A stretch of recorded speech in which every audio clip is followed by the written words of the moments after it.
श्रेष्ठं मनुमपि शचीपुत्रमत्र स्वरूपं रूपं तस्याग्रजमुर्पुरीं माथुरीं गोष्ठभाटिं राधाकुण्डं गिरिवरं महोराधिका माधवाश्यां प्राप्तो जस्य प्रथित कृपया श्री गुरु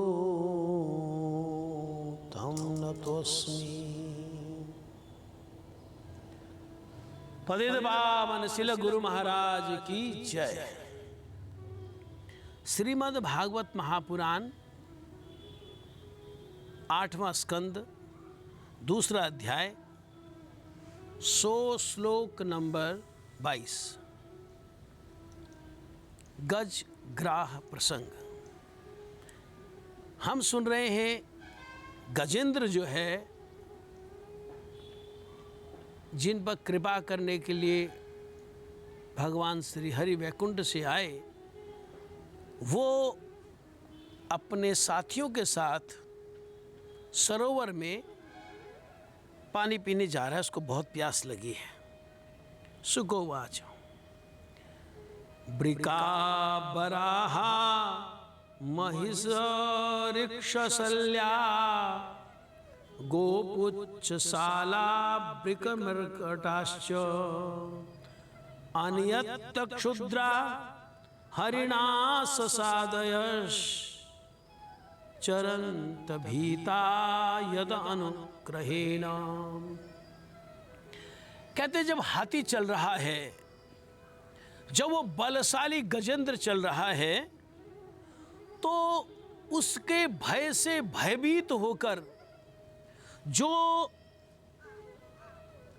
जंगल के हिंस्र जानवर हैं, खतरनाक जानवर हैं, वो बहुत दूर भाग गए। क्योंकि ये इतना दाम्भिक है, ये इतना घमंडी है और ये इतना ताकतवर है कि अपने सामने किसी को खड़े नहीं होने देता। अच्छा, जो भयानक खतरनाक हिंस्र जानवर वो तो भाग गए, लेकिन जो हिंस्र नहीं हैं, जैसे वृकाहा माने लोमड़ी है, वराहा भालू है, महिषा जंगल की जो भैंसे, जंगली भैंसे हैं, ऋक्षः शल्या जो सेही जानवर होता है, और गोपुच्छ ये भी एक तरह का हिरन होता है, शालावृक जो भेड़िए हैं, मरकटाहा जो शाकाहारी जैसे बंदर होते हैं,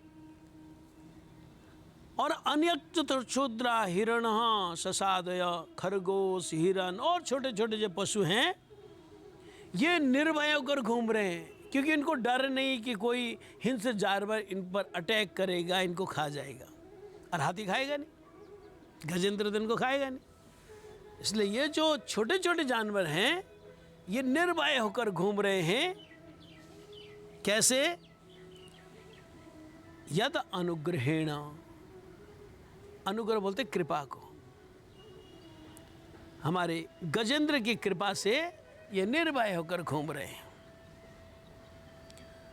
गजेंद्र के बारे में लिखा, सघर्म तप्तः करिभी करेणु भी वृतो मदच्युत कर भैर अनुद्रतः गिरिं गरिम्ना परिता प्रकम्यन्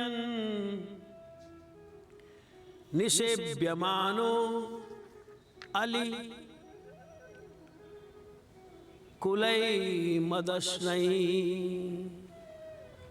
वो जो हाथी है वो घर्म तप्त, घर्म बोलते पसीने को। हमारे भक्तिविनोद ठाकुर जी ने भी या चैतन्य महाप्रभु ने घर्म शब्द का प्रयोग किया। जब भगवत प्रेम के जो लक्षण होते हैं उसमें एक है पसीना शरीर से आता है। यहाँ पर तो खैर प्रेम से नहीं आ रहा, वो ऐसी गर्मी से आ रहा है इसको। सघर्म तप्त, और पसीने से तरबतर हुआ वह हाथी, और करी भी करेणु भी वृतः,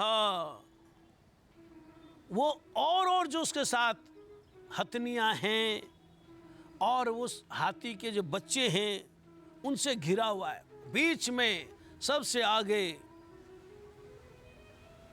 अपनी मस्ती में चल रहा है गजेंद्र, उसके बाईं साइड, उसके दाईं साइड और उसके पीछे बहुत सारे हाथियों का झुंड चल रहा है।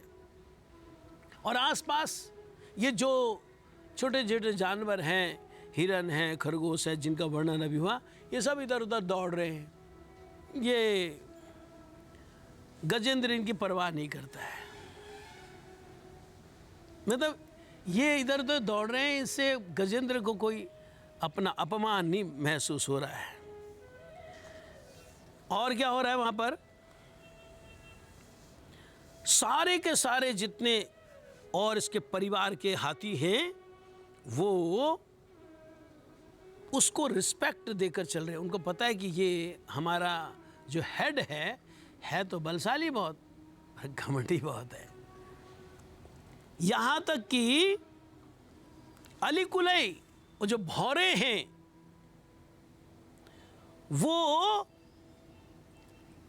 वो भी इसके हाथी के आसपास मंडरा रहे हैं।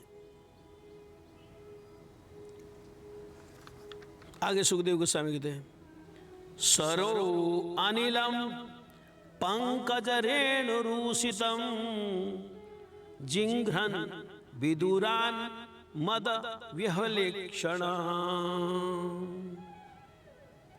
वृतः स्वयूथेन त्रिसार्दितेन तत्सरो अभ्यासम अत अगमत ध्रुतम। सुखदेव गोस्वामी जी कहते हैं, हाथियों का झुंड चल रहा है और उनके साथ साथ ये गजेंद्र चल रहा है। कैसा है, त्रिसादितेन, बहुत प्यास लगी उसको, और घर्म तप्त, बहुत गर्मी, पसीने से तरबतर हुआ है। सरोवर अभ्यासम, उस सरोवर में जा रहा है क्योंकि अक्सर वो वहां पर जाता रहता था। कैसे जा रहा है,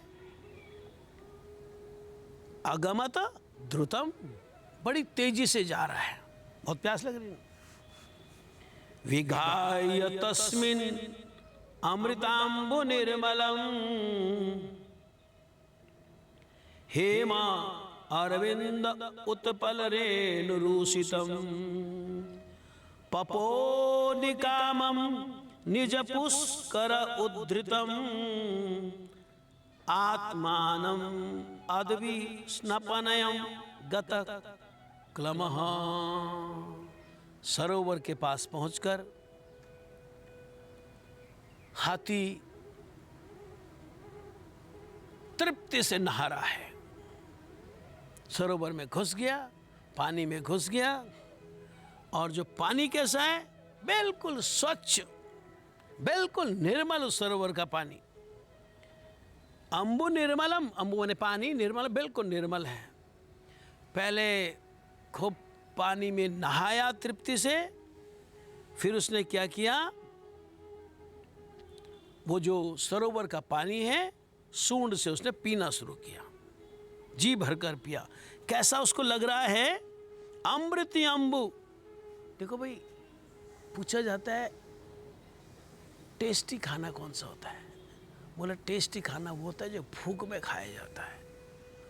और भूख नहीं है ना, कितने तरह के पकवान रख दो, घर के बनाए हुए चाहे बाहर के बनाए हुए, भूख ही नहीं है, अच्छा क्या लगता है। तो बहुत प्यास लगी थी ना, और फिर यहाँ पर ये निर्मल शीतल जल उसको मिला, तो उसको ऐसे लग रहा है जैसे अमृत पान कर रहा हो। अमृत अम्बु, पानी पिया। अच्छा, फिर वो जो कहते पानी जो था ना, वो कैसा था, वो जो आसपास जो कमल के फूल है ना, उसमें से जो पराग झड़ता है या कुमुद है, उसका जो सुगंधित उसमें झड़कर पानी में वो सुगंधित जल बन गया था। एक तो ठंडा, फिर स्वच्छ निर्मल, फिर इससे सुगंधित। अच्छा, ये कमल और कुमुद, ये दोनों में एक अंतर है। दोनों होते बड़े ही सुंदर हैं और सुगंधित होते हैं, बस अंतर ये होता है कि सूर्य जब उदित होता है तो कमल खिलता है, और सूर्य जब अस्त हो जाता है तो कमल बंद हो जाता है। लेकिन जब सूर्य अस्त होता है तो कुमुद जो है वो विकसित हो जाता है, प्रस्फुटित हो जाता है, और सूर्य जब उदित होने लगता है तो ये बंद हो जाता है। दोनों का अपना कॉम्बिनेशन है।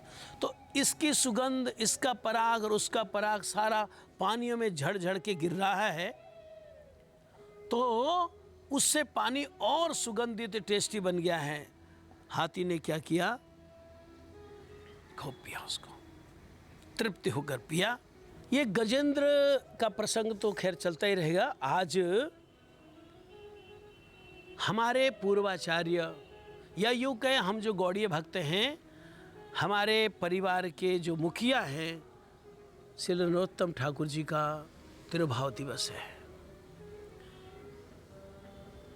कृष्ण लीला में चंपक मंजरी है, और इस जगत में उन्होंने जो जो लीलाएं की ना, ऐसे ऐसे मैसेजेस उन्होंने दिए, ऐसे ऐसे उपदेश उन्होंने दिए, या आचरण करके ऐसी ऐसी शिक्षा दी कमाल की। एक तो उन्होंने ये शिक्षा दी कि जब भगवान के प्रेम का हृदय में उदय होता है, ये संसार के आकर्षणों के प्रति अपने आप वैराग्य हो जाता है। राजकुमार राजा के लड़के हैं नरोत्तम ठाकुर, लेकिन जब वैराग्य हुआ, कहाँ राजपाट और कहाँ क्या, वृंदावन आकर भजन में जिंदगी व्यतीत करी। एक और उनके जीवन से संदेश ये जाता है कि व्यक्ति में अपना दम होना चाहिए। अगर आप में अपना दम खम है तो आप भगवान की कृपा को खींच लोगे, गुरु की कृपा को खींच लोगे, वैष्णव की कृपा को खींच लोगे।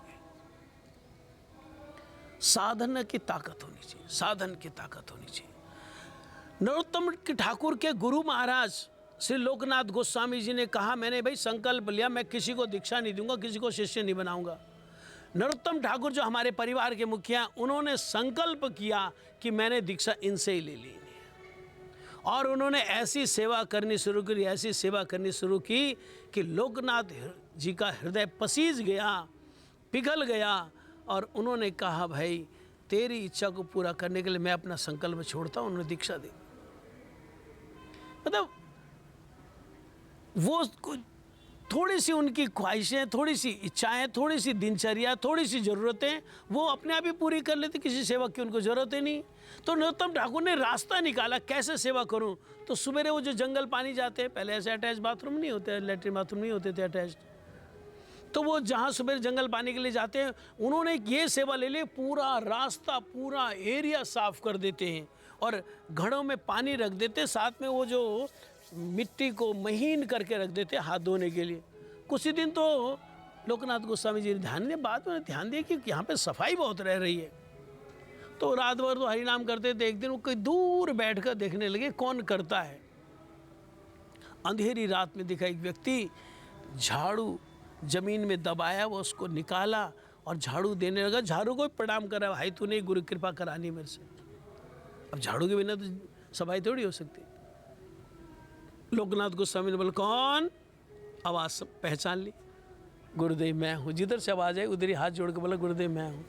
पास में है लोकनाथ। नरोत्तम, तुम राजा के लड़के होकर ये तुच्छ सा काम? गुरुदेव आपकी कृपा चाहता। लोकनाथ गोस्वामी का हृदय बदल गया, दीक्षा दी थी। एक और उन्होंने संदेश दिया हमको अपने जीवन से कि कोई जरूरी नहीं है कि भगवत भजन के लिए आपको बहुत उच्च कोटि की जाति का, इनकी उच्च जाति के नहीं थे, लेकिन ऐसा भजन का आदर्श दिखाया कि बड़े बड़े उच्च जाति के भी उनके शिष्य बने। आज की तिथि में उनको प्रणाम करते हुए, उनका आशीर्वाद लेते हुए हम अपनी कथा को यहीं पर विश्राम देते हैं। श्री नरोत्तम ठाकुर महाशय की जय। श्री श्री राधा दामोदर भगवान की जय।